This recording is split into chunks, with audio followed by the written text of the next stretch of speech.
बिस्मिल्लाहिर्रहमानिर्रहीम, अस्सलाम वालेकुम। आज का जो हमारा टॉपिक है वो 10th क्लास की बायोलॉजी के चैप्टर रिप्रोडक्शन से है। आज के टॉपिक में हम जर्मिनेशन ऑफ सीड पढ़ेंगे कि सीड की जर्मिनेशन जो है वो किस तरीके से होती है। इससे पिछले लेक्चर में आप लोगों को याद होगा, जो मतलब पिछले मैंने लेक्चर दिए हैं आप लोगों ने देखे होंगे, उसमें मैंने डेवलपमेंट ऑफ सीड के बारे में आप लोगों को बताया था कि सीड किस तरह बनता है।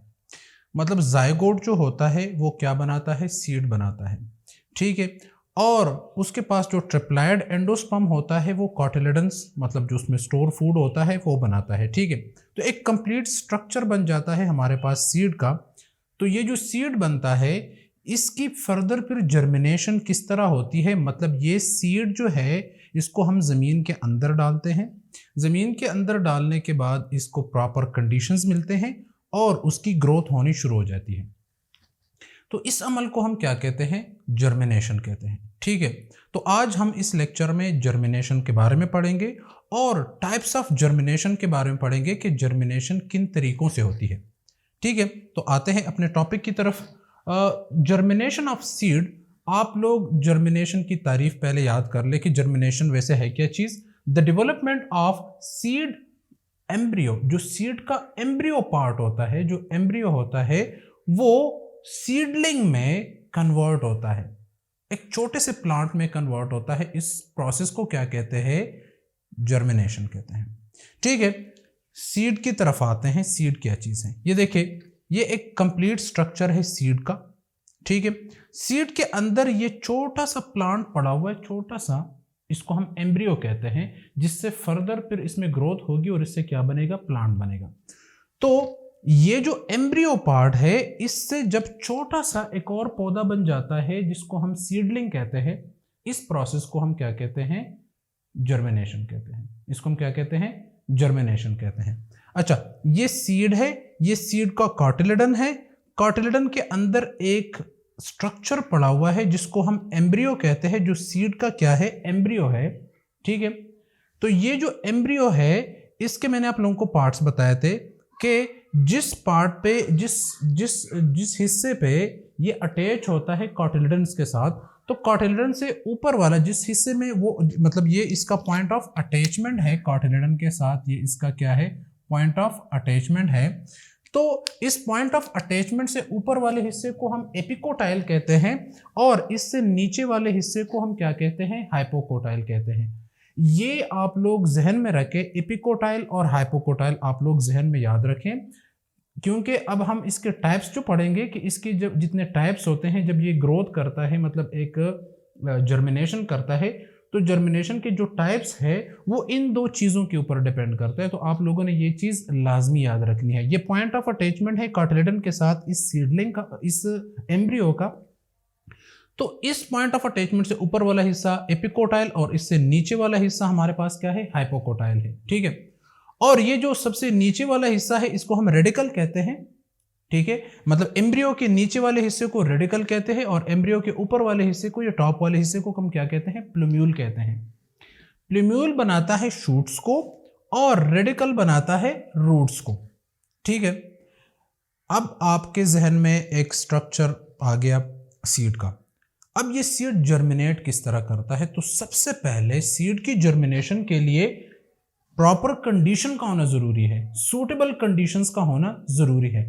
अगर सूटेबल कंडीशंस नहीं होंगे तो सीड कभी भी जर्मिनेट नहीं करेगा, क्योंकि सीड हमारे पास पड़ा हुआ होता है, दुकानों में पड़ा हुआ होता है, लेकिन वो जर्मिनेट नहीं करता तब तक जब तक उसको प्रॉपर कंडीशंस नहीं मिलते, सूटेबल एनवायरनमेंट नहीं मिलता।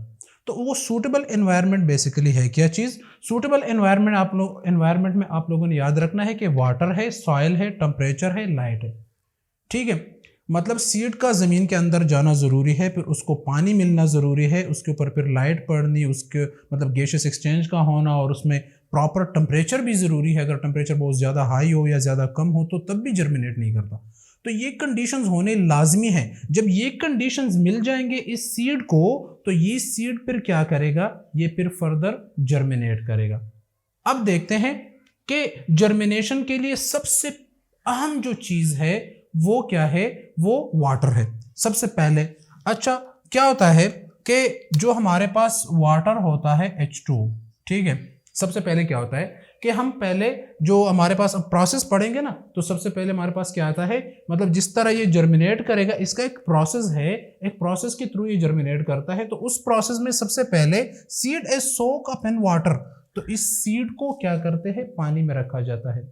आपने देखा होता है जिस तरह चन्ना घरों में पकाते हैं तो सबसे पहले उसको पानी में रखा जाता है, सोक किया जाता है, वो पानी को एब्जॉर्ब करता है। जब पानी को एब्जॉर्ब करता है तो क्या होता है कि इसका जो कार्टिलेडन है और इसके अंदर जो फूड पड़ा हुआ है वो क्या करता है, पानी को जज़ब कर लेता है। जब ये पानी को जज़ब कर लेता है तो ये स्वेल अप हो जाता है, मतलब फूल जाता है। क्या हो जाता है, water is absorbed, seed swell up, ये सीड क्या हो जाता है, स्वेल अप हो जाता है, साइज में बड़ा हो जाता है। जब ये साइज में बड़ा हो जाता है तो हमने पढ़ा था कि सीड के ऊपर एक सीड कोटिंग होती है, उसका एक टेस्टा, मतलब इसका एक कवर पड़ा हुआ होता है, वो क्या करता है, सीड कोट रप्चर, वो सीड कोट जो इसके ऊपर था वो क्या हो जाएगा, रप्चर हो जाएगा। आपने देखा होगा चन्ने को पानी में रखते हैं, जब वो स्वेलअप हो जाता है तो उसका ऊपर वाला जो कवर होता है सीड कोट वो रप्चर हो जाता है, टूट जाता है, फट जाता है, ठीक है।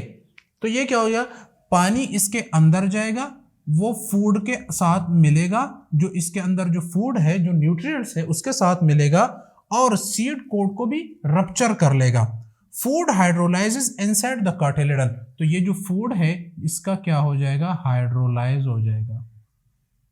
पानी की मदद से इसमें क्या, हाइड्रोलिसिस शुरू हो जाएगी, ठीक है। तो जब ये हाइड्रोलाइज हो जाएगा तो ये फिर क्या करेगा, इस एम्ब्रियो को खुराक देना शुरू कर देगा ताकि इसकी ग्रोथ हो जाए। मतलब जब तक इसकी हाइड्रोलाइजेशन नहीं होती, जब तक ये हाइड्रोलाइज नहीं होता, तो ये फिर क्या करता है कि एम्ब्रियो को फूड तब तक नहीं देता, तो एम्ब्रियो पड़ा रहता है। एक जिंदा प्लांट होता है छोटा, लेकिन एम्ब्रियो की शक्ल में होता है, ये पड़ा रहता है। जब इसकी हाइड्रोलाइजिंग हो जाती है और ये फिर इसको फूड देना शुरू कर देता है, न्यूट्रिएंट्स देना शुरू कर देता है, तो तब ये ग्रोथ करना शुरू कर देता है, ठीक है। फूड हाइड्रोलाइज इनसाइड द कार्टिलेडन, ठीक है। देखिए कि मतलब सीड को हमने सॉइल के अंदर डाल दिया, सॉइल में पानी पड़ा हुआ है, वो पानी को एब्जॉर्ब कर लेगा। पानी को एब्जॉर्ब करने के साथ साथ इसका फूड जो है वो हाइड्रोलाइज हो जाएगा, जो कि एम्ब्रियो को फूड देना शुरू कर देगा, न्यूट्रिएंट्स देना शुरू कर देगा, और साथ ही साथ जो इसका कोट है उसको क्या करेगा, रप्चर करेगा, ठीक है। ये दो काम करेगा पानी, ठीक है। अच्छा, अब ये तो जब फूड देना इसको शुरू कर देगा तो इसके प्लूम्यूल वाले साइड से शूट्स जो है वो निकलेंगे और इसके रेडिकल वाले साइड से रूट्स निकलेंगे। और ये बात आप लोग लाजमी याद रखें कि सबसे पहले रूट्स निकलेंगे, उसके बाद फिर शूट निकलेंगे। रूट किस वजह से निकलेंगे, रूट ज़मीन के अंदर जाएंगे, ज़मीन से ग़िज़ा लेंगे ताकि फर्दर इसको ग़िज़ा मिलती रहे। जब ये ग्रोथ करता है इसको ज़्यादा ग़िज़ा चाहिए। अब इसमें कितनी ही ग़िज़ा पड़ी होगी जो कि इसको मतलब काफ़ी दिनों तक ज़िंदा रख सके या इसकी ग्रोथ करा सके, इसमें ग़िज़ा बहुत थोड़ी होती है जो इसको चंद दिनों तक ग़िज़ा देती रहती है। ये कार्टिलेडन मतलब एम्ब्रियो को ग़िज़ा देता है, लेकिन कार्टिलेडन में इतनी ज़्यादा ग़िज़ा नहीं होती कि वो प्लांट की पूरी ग्रोथ कर सके। तो इसके लिए फिर क्या चाहिए कि इसके रूट्स निकलें, रूट्स जो है वो ज़मीन से खुराक लेते रहेंगे और फर्दर इसकी ग्रोथ जो है वो जारी रहेगी। ये बात लाजमी याद रखें। अब आते हैं टाइप्स के पास, मतलब टाइप्स की तरफ आते हैं। तो हमारे पास दो टाइप्स है, एक को हम कहते हैं एपीजियल जर्मिनेशन और दूसरे को हम कहते हैं हाइपोजियल जर्मिनेशन। एपी मीन मतलब आउटसाइड, बाहर की तरफ, हाइपो मीन नीचे, बिलो, डाउन, ठीक है।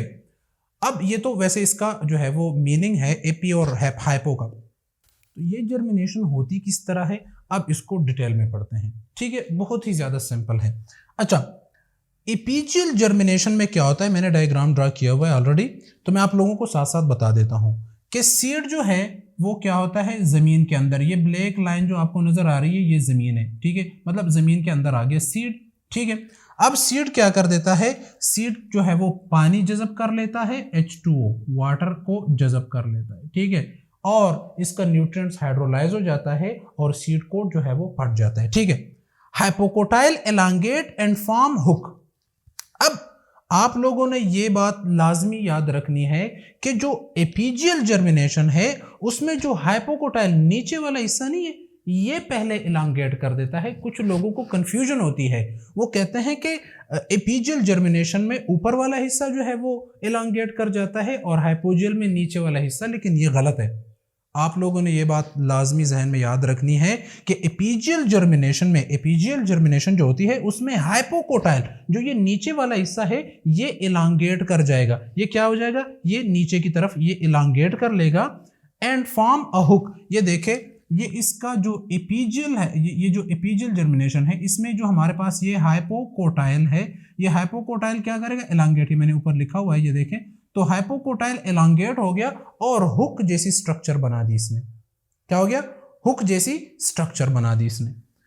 Hook pull up the cotyledon. अब ये हुक क्या कर देता है, ये हुक निकली है और ये हुक क्या करता है, कार्टिलेडन को बाहर की तरफ खींचता है। अब ये हुक है ना, ये हुक, और हुक के नीचे वाला हिस्सा, इससे क्या बनेंगे, रूट्स बनेंगे। लेकिन ये हुक क्या करेगा, इस कार्टिलेडन को ऊपर की तरफ खींचेगा, जमीन से निकालेगा बाहर की तरफ। ये मेन पॉइंट है इस एपिजियल जर्मिनेशन का, ठीक है। तो ये क्या होगा, ये हमारे पास जो है कार्टिलेडन बाहर की तरफ आ जाएगा, कार्टिलेडन का कोट जो है वो नीचे गिर जाएगा और ये कार्टिलेडन है जिसको हम क्या कहते हैं, सीड लीफ भी कहते हैं। ये सीड के पत्ते हैं बेसिकली, इसमें ग़िज़ा पड़ी होती है। तो ये सीड लीफ बाहर की तरफ आ गए, ऊपर जो है प्लूम्यूल है, प्लूम्यूल जो है वो आगे शूट्स को डेवलप करता रहेगा और ग्रोथ जारी रहेगी और नीचे वाला हिस्सा हमारे पास क्या बन जाएगा, रेडिकल बन जाएगा। समझ आ गई आप लोगों को। तो इस तरह की जर्मिनेशन में हाइपोकोटाइल एलांगेट हो जाएगा और क्या करेगा, कार्टिलेडन को बाहर की तरफ खींचेगा। तो कार्टिलेडन जमीन से बाहर की तरफ आएंगे। ये एपिजियल जर्मिनेशन है। हाइपोजियल जर्मिनेशन में आप लोग देखते हैं तो एपिकोटाइल एलांगेट। अब ये वाला जो हिस्सा है ये तो इसका जो एपिकोटाइल है वो क्या हो जाएगा, वो एलांगेट हो जाएगा। आप लोग याद रखिए कि एपिकोटाइल जो है वो हमारे पास क्या हो जाएगा, ये एपिकोटाइल ऊपर वाला हिस्सा क्या हो जाएगा, एलांगेट हो जाएगा। ये देखिए, ये एपिकोटाइल जो है ये एलांगेट हो गया। एलांगेशन के साथ साथ ये जमीन के बाहर आ जाएगा, ठीक है। क्या हो जाएगा, epicotyl elongate and form a hook. ये देखिए, ये एपिकोटाइल है, ये बाहर की तरफ आ गया और इसने क्या शक्ल बना दी, हुक। ये हुक जैसी स्ट्रक्चर इसने बना दी, ठीक है। कार्टिलेडन रिमेन अंडर द ग्राउंड। ये देखिए, ये कार्टिलेडन है, कार्टिलेडन अब भी अंदर है, फिर बाद में भी अंदर है, और ये ऊपर वाला हिस्सा जो हमारे पास है ये क्या बन गया, ये ऊपर वाला हिस्सा हमारा जो है ये शूट्स बना रहा है, प्लूम्यूल है, और ये रेडिकल वाला हिस्सा हमारे पास क्या बना रहा है, रूट बना रहा है। लेकिन कार्टिलेडन जो है वो अब भी जमीन के अंदर है और ये खत्म हो जाएगा, ज़ाया हो जाएगा, मतलब खुराक देता रहेगा और फिर ये न्यूट्रिएंट्स देके फिर ये अपना काम कंप्लीट करने के बाद खत्म हो जाएगा। लेकिन कार्टिलेडन जमीन के अंदर ही रहेगा। इस तरह की जर्मिनेशन को हम हाइपोजियल जर्मिनेशन कहते हैं। और हाइपोजियल जर्मिनेशन में मेन पॉइंट जो है वो क्या है, एपिकोटाइल एलांगेट। एपिकोटाइल ऊपर वाला हिस्सा एलांगेट करेगा सबसे पहले, ठीक है। और हाइपोजियल जर्मिनेशन में क्या हो जाएगा, हमारे पास हाइपोकोटाइल एलांगेट। ये बातें आप लोगों ने लाजमी याद रखनी है। आज का हमारा टॉपिक यहीं तक था, बहुत ही सिंपल टॉपिक था। इंशाल्लाह नेक्स्ट लेक्चर में फिर आगे जो है वो एनिमल्स के बारे में बात करेंगे कि उसमें जो है वो रिप्रोडक्शन किस तरह होती है। आज का हमारा टॉपिक यहीं पर ख़त्म होता है। थैंक यू, अल्लाह हाफिज़।